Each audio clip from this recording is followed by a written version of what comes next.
Welcome to Sports Talk. Hello and welcome to the next one, Top Notch Sports. Today we're going to go over my 2022 defensive tackle prospects for this upcoming draft. Now, defensive tackles. Well, there's a lot of them, but we're only going to be going over 10 of them because 10 of them made my big board when we did the big board in the beginning of the year. So, again, there might be a few guys I missed. If you guys want to let me know who they are in the comment section below, please go ahead and do it. But again, I have no opinion. If I didn't scout them, I'm sorry, my Khalil Mack jersey's back there.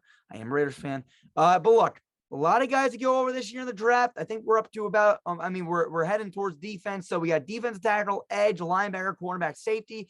5 more positions. I have to say we'll have 4, edge, linebacker, cornerback, safety. I'm all the way at my safeties now. My cornerbacks are done. I got safeties to do yet. I got to get the PowerPoints together and then record the video. So before we get into any of that, please make sure to go to the comment section, comment so I know what you guys want me to look at, who you want me to look into, what you think about these videos, and so much more. Again, there's a lot more to do. And again, it's a lot of work. This is a long-ass series. Now, again, live draft show will be during the draft, the first round, April 28th at 8 o'clock p.m. Eastern. I'll probably be on at 7:30-ish, talking to you guys pre-show, and then we're going to cover the entire draft.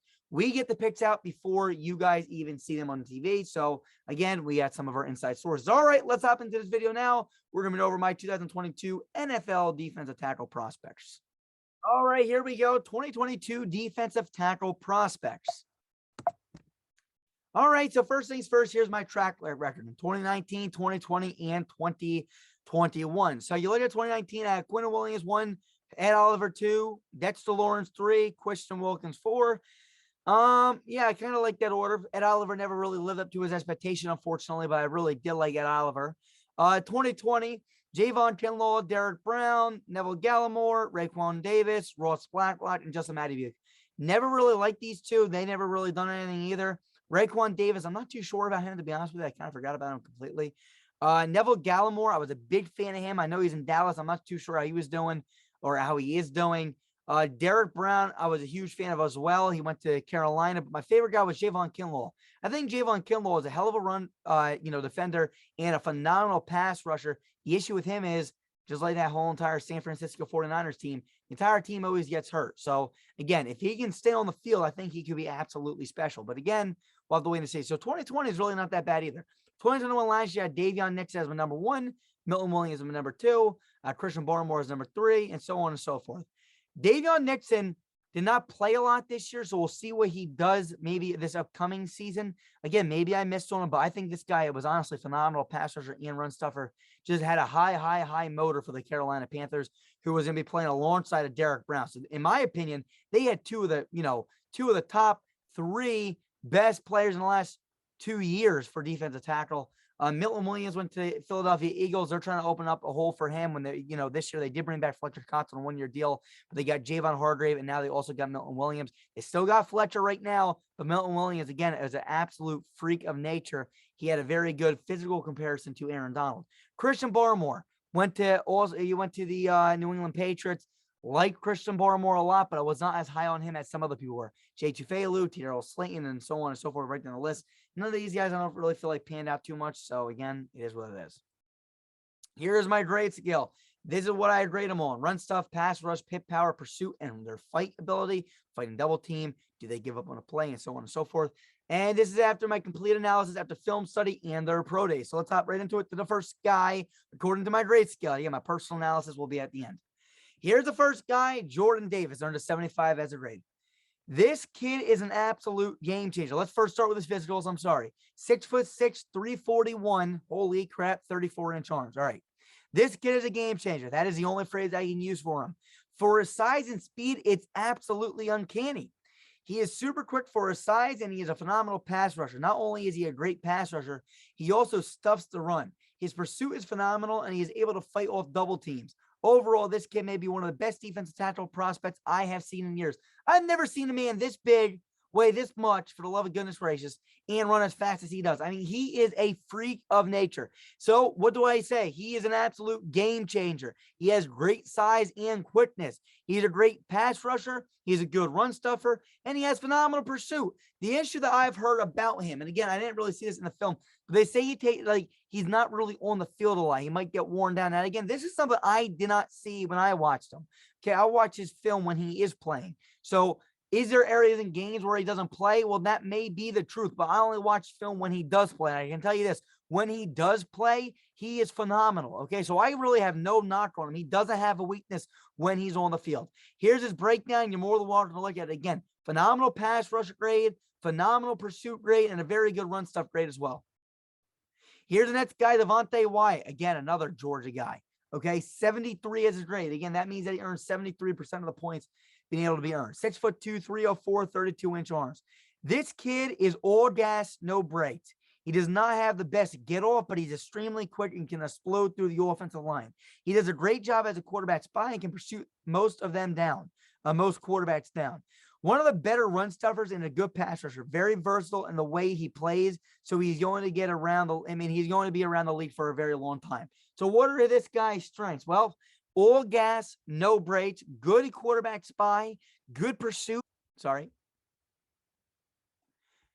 So what do I want to see here? All gas, no brakes, good quarterback spy, good pursuit, versatile, good run stuffer, and good pass rusher.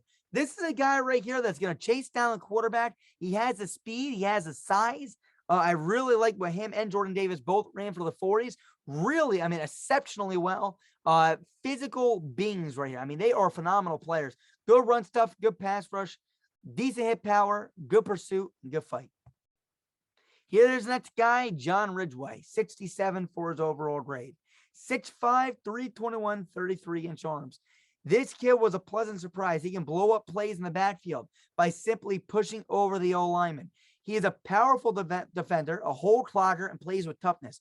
He also fights through double teams while he is not fast. While he is not that fast, he is not lazy as well. So again, when you look at him, he's not the fastest guy in the world, but he's not lazy, okay? He's going to keep pushing the pile. He's going to keep pushing, the offensive lineman back as much as he can. So what are his strengths? Shows great strength, good bull rush. He can clog a hole up. Look at him. He has decent size here. Good run stuffer, and he fights double teams. His weakness is he's not the greatest pass rusher. Again, he can push over the offensive lineman, bull rush them, but he's not going to really disengage that fast. And again, his pursuit's not the greatest either, okay? Tough guy, going to keep fighting, clog some holes, but he's not going to really, make a huge presence in the backfield. Here is his breakdown. You're more than welcome to look at it. And here's the next guy, Perrion Winfrey. All right, 6'3", 290, 35-inch arms. Very long arms, as you can see in here. Let's see. This kid absolutely crushes people. He has a phenomenal bull rush and can lay the boom on the ball carrier. He needs to get lower when he tackles. At times, he tackles high. But he seems to be relentless going after the ball carrier. Really nice swim move and explosive off the snap.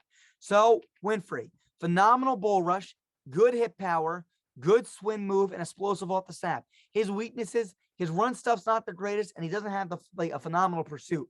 Now, again, one thing I'll also complain about him, his size being 290. That is a little bit undersized for a defensive tackle, but he has really long arms. So, again, if he was 305, 310, 315, this guy might be one of my highest graded guys. Definitely probably be over John Ridgeway in my personal analysis. But again, he's just not the heaviest. So if he can pack on some weight, which I hope he will in the NFL, he definitely has a lot of potential. Here's his breakdown. You're more than welcome to look at it. And again, just absolutely laying the boom here on Brock Purdy. Really phenomenal hit power. Here's the next guy, Travis Jones, 6'4", 325, 34-inch arms. This kid may be the best run stuffer in the entire draft. He's a large man who can collapse a pocket from the inside in the pass game or be quick enough to rip past the interior offensive lineman and get after the passer. He will most likely be a primarily nose tackle. I do not see much pursuit from him, but you do not want to run near him. More of a run stuffer than a pass rusher, but is able to do a little bit of both, going to be a really good player. This guy is an absolutely phenomenal run stuffer. So what does that mean? We might not be talking about him in a year or two because, again, a lot of the stuff that he's going to do is going to go unnoticed. But, phenomenal run stuffer, great size. He's a nose tackle,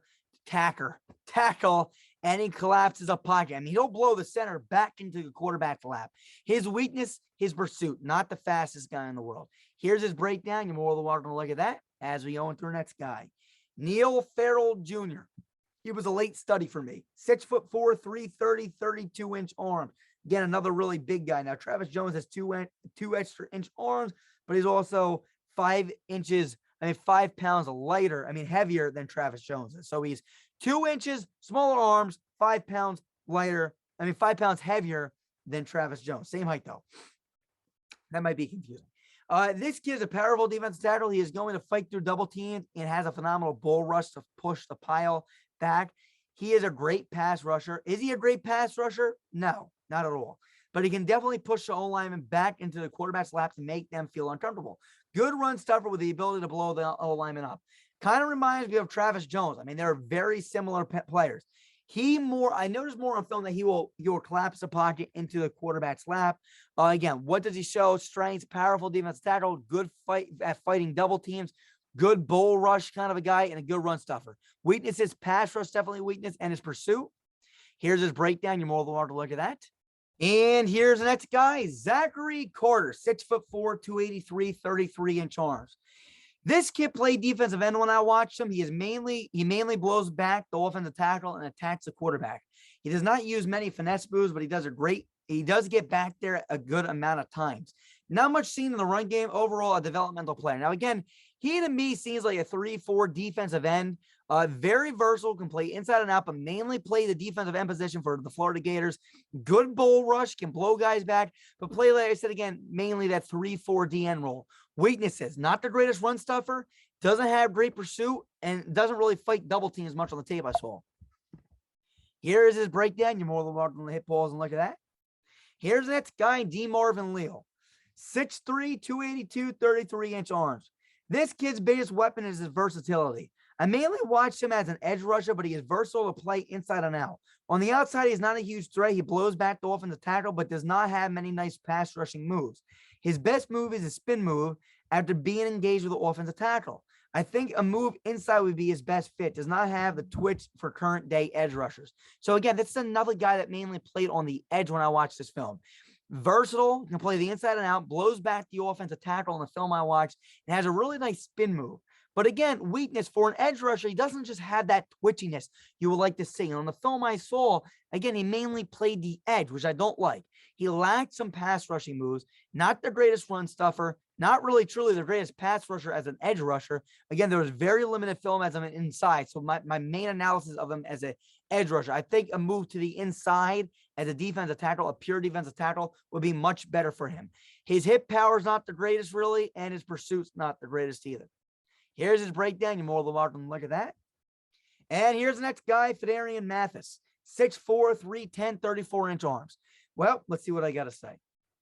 This kid is big and versatile. He does not show great pursuit or much of the ability to stuff the run on his film. On occasion, he does fight through his blocks, but there's not enough there to consider him a superstar on film. He can play nose tackle, defensive tackle, or defensive end. His best ability is versatility. Again, good size, and he's versatile. His weakness, it wasn't really great run stuffing, wasn't great pass rushing, didn't really have great hit power, and really didn't have phenomenal pursuit either. So again, he's going to be another one of these developmental players. Here's his breakdown. You're welcome to look at that. And our last guy, Haskell Garrett, 6'2", 331-inch arms. This kid is not the most explosive player on film I've ever seen. He lacks explosiveness. He's more of a run stuffer, but he seems to be lackluster in the pass rush. At times, he does get off of simple one-on-one blocks. So at times he really doesn't have many strengths in a lot of in-between areas, just average at most things.